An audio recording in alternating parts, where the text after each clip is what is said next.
সীতা রামের কাছে যে বলছে, বলো ভাগ্যিস রাবণ আমাকে হরণ করে নিয়ে গেছিল।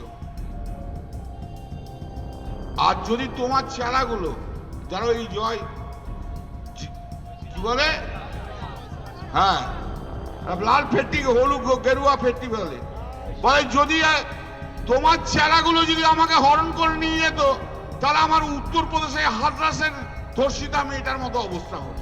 मांग करते हैं ममता बनर्जी से कि वो पूरे देश से माफी मांगे। राम हमारे आराध्य हैं, सीता माता हमारी आराध्य हैं, हम उनको पूजते हैं। कहते हैं कि बुखार जब दिमाग पर चढ़ जाता है तो इंसान का खुद पर बस नहीं रह जाता, वो कुछ भी अनाप शनाप बोलने लगता है।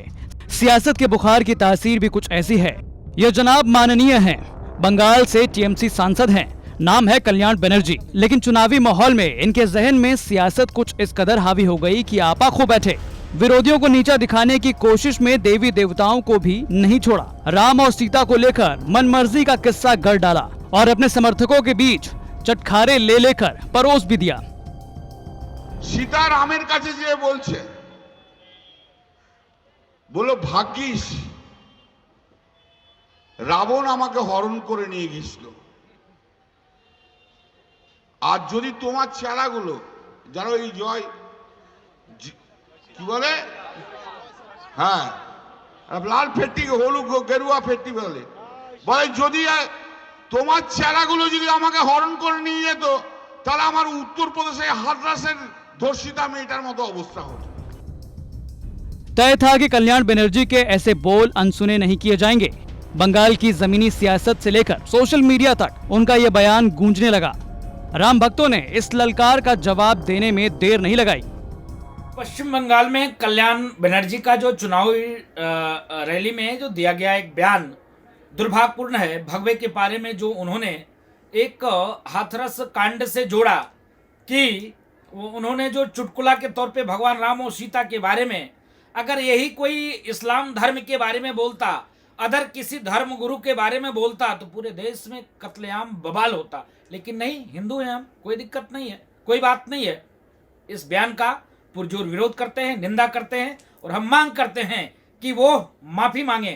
अगर वो माफी नहीं मांगेंगे तो आने वाले दिनों में वहां के हिंदू जनमानस इनको मुंहतोड़ जवाब देगा।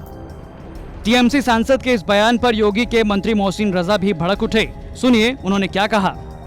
टीएमसी के सांसद कल्याण बनर्जी ने जिस तरह से सीता माता पर और प्रभु श्री राम पर आपत्तिजनक आज टिप्पणी की है, वो अपने आप में बहुत निंदनीय है। हम उसकी घोर निंदा करते हैं और मांग करते हैं ममता बनर्जी से कि वो पूरे देश से माफी मांगे।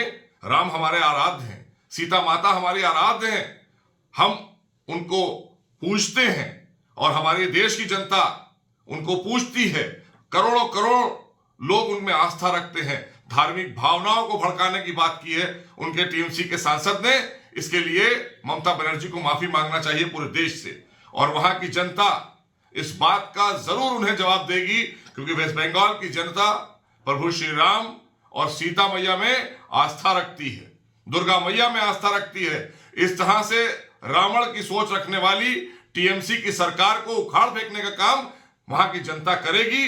तब उन्हें पता चलेगा कि यहां पर सीता मैया का अपमान करने वाले लोग नहीं रहेंगे, उनका सम्मान और उनकी पूजा करने वाले लोग रहेंगे।